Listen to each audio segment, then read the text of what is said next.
about certain topics with some people, please do so. Otherwise, please post your ideas. And I'm going to briefly go over the handout. What can you do at CCCC? Join the Facebook club if you haven't done so already. And we are making the website done by Luna and other people in the team at www.cccc@york.com, and it's going to come, and we would like your information, your pictures, your works, your whatever. Spread the word about CCCC. Okay, here's the thing.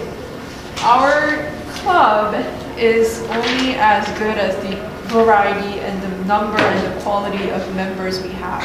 And if we don't have enough people, let's say, Mari wants to make a music video, but there is nobody who's expert in doing a video production, then the project is going to stall and it's not really going to happen for a long time, and it's going to be frustrating for her. So our club's strength lies in the number and variety and expertise of the people, which is why it's very important for us to get bigger and get to know each other as much as possible. We have General Assembly, something like this one, and I thank you so much, every single one of you, for coming out for our very first General Assembly, and it's very hastily put together, but from the subsequent months on, we want to make it better, and I would like all of your feedback on how to make it better, and hopefully some more advertising about, get people to come out, and we'll talk about more things, and we'll talk about how to actually get some of these projects off the ground and rolling. We have what's called What's in Your Balloon. As we see over here, we're going to get you to talk about your ideas in a sentence, and what we're going to do is we're going to put it in a balloon and we're going to distribute it out to the students who are interested in signing up with us. And once they sign up, they're going to be able to read your message and decide if they're interested in whatever you're doing. And they're going to leave a message on Facebook wall about, hey, I saw that you did video work and I'm interested in working with you on the music video, let's talk, whatever. That's happening next week. We are also working on mail art with Japanese students. We are going to start with Japanese students in universities, but if we run out of people, we're just going to look for any Japanese people in Japan who has some kind of artistic practice to share. So basically what's going to happen is a pen pal, and you specify if you are able to speak Japanese or English, vice versa, and then we're going to match you up individually. And then what you're going to do is you're going to talk about yourself and do a pen pal, but with an artistic twist. So you're going to add your little illustration, you're going to add your little clip, you're going to add your little photograph of something you designed or whatever else, and they're going to do the same. And then every single correspondence at your discretion, if you want, you're going to scan it and send it to us. And we're going to keep an archive file of everything that happened. And once we have enough data of it, we're going to publish it or exhibit it or whatever else. So we have 2 people from each side already, and we're going to get that started.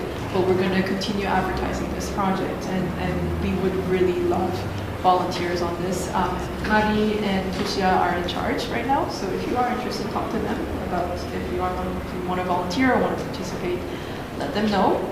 And January, CCCC and TOT, Train of Thought, and CASA, Creative Arts Student Association, and hopefully VASA as well, Visual Arts Student Association. We're going to all get together and do a night of inspiration. That's tentative title. And basically it's about doing an art exhibition and open mic at the same time. And I think they were also talking about film screening. So if you are interested, get working now, make your documentaries and films on YouTube, whatever. And the last event we have going on is Crazy Camaraderie of Creative Chaos. This is going to be our year-end exhibition, all together, put it all together kind of type thing. We're going to borrow a gallery space. We're going to cover the walls with canvas, and we're going to say, this is your stage, do whatever you want. So you come in, you paint, you draw, you perform, you dance, you sing, you hold workshops, you talk, you read, you write, whatever you want to do, you do it.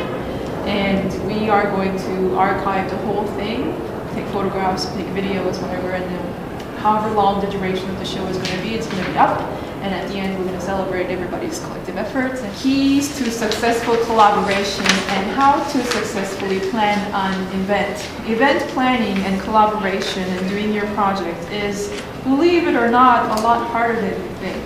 So the first point is to listen. This lies at the core of every successful collaborative effort. We know that we should listen to our heart when deciding our future. When working with a project with many people, every single one of us should listen to everyone else for what they have in mind and think about how they could work together.